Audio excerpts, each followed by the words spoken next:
be something different. You must be made for me, patient. What's up, my J-Bays and JC junkies? I haven't figured out which name I'm gonna call you guys yet, but if you like one better than the other one, comment below and let me know which one you like better. So let's get into these stuffed Biscoff brownies. These Biscoff cookies is my absolute favorite cookies, and I love brownies, of course, so why not put it together?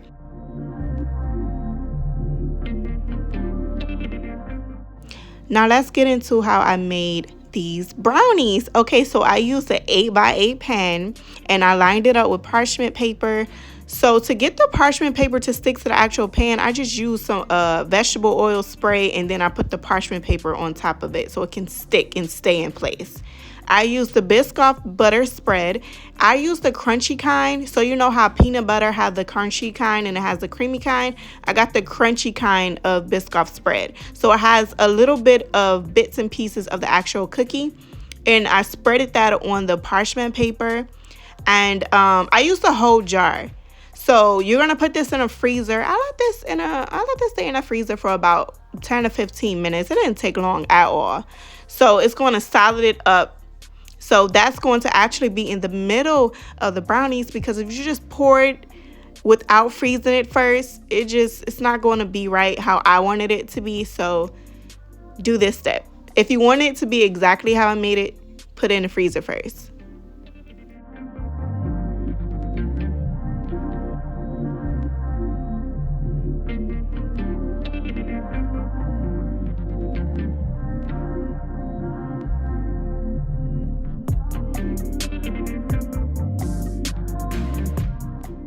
I really hope y'all make these brownies because they were so good. Okay, so anyways, you're going to need a stick and a half of butter, and you're going to melt the butter.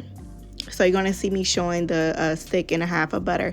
So you're going to melt that butter, and of course you're going to pour the butter into your bowl.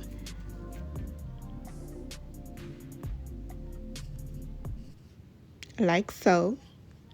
And I use 2 eggs. Now, when it comes to the vanilla extract, listen, I did not measure for real with this vanilla extract. I just poured I poured in a cap twice, and I just poured it in the mixture. I don't really measure when it comes to like vanilla extract. I let the spirit just tells me how much to put in there when it comes to that. So yeah, you're going to see exactly visually how much I put in there. Just follow your hearts. Follow your hearts. Now, of course, I did measure the brown sugar because that's important. When it comes to baking, you really do have to measure for the most part. It's not like just regular cooking for me. So I used 1 cup of brown sugar because y'all know if you've been following me, you would know I don't really measure when it comes to cooking, when it comes to seasoning and stuff. And I'm working on a cookbook, but I'm really going to have to take my time because I really do not be measuring my seasonings, y'all. I just let the Lord tell me when to stop. But I'm working on that so I can come with a good book for you guys to follow. So I used 1 cup of granulated sugar as well. And you're going to use, well, we haven't got to that part yet, so never mind. But you're going to use 3/4 cup of flour. And now the part is coming up for the cocoa. So I used 3/4 cups of the cocoa powder, and this is unsweetened cocoa powder, by the way.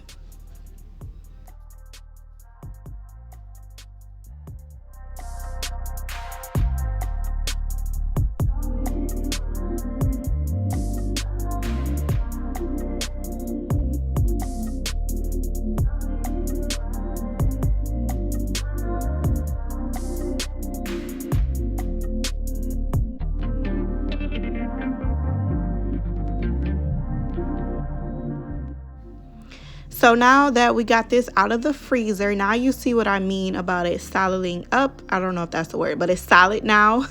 And that's going to be in the middle of our brownies. So you just see me aligning the parchment paper back down there so I can go ahead and add that thick mixture of brownies right into the 8x8 pan. This mixture is really, really thick. You know, usually brownie mixture is kind of thick. This is a really thick batter. So if yours is just as thick, don't let it alarm you. It's supposed to be like that. You're going to add half of your batter, if not half, just about half of the batter at the bottom, and spread it really good. Make sure that it aligns with the corners of the pan so it comes out shaped like the actual pan.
So this was the fun part where you can lay your cookies any way you so pleases. You can get a little creative. I actually went back and I added some more cookies on top because I didn't like the way it was just too much of a gap, and I wanted to be more of a filling look with the cookies. So I did that off camera. I ended up adding more. Another thing is, once you get done making these cookies, you're going to bake it at 350 degrees for about 40 minutes. Let these brownies, did I say cookies? I'm sorry. Let these brownies cool off for about an hour before you cut into them. Please don't do what I did and cut too early. And if you also make it as well, try eating these brownies with some vanilla bean ice cream. I'm telling you, y'all, that would throw it off the top. But thanks for tuning in. Next time, put it with a fork. I'll see y'all next time. JC Junkies and JC Bates.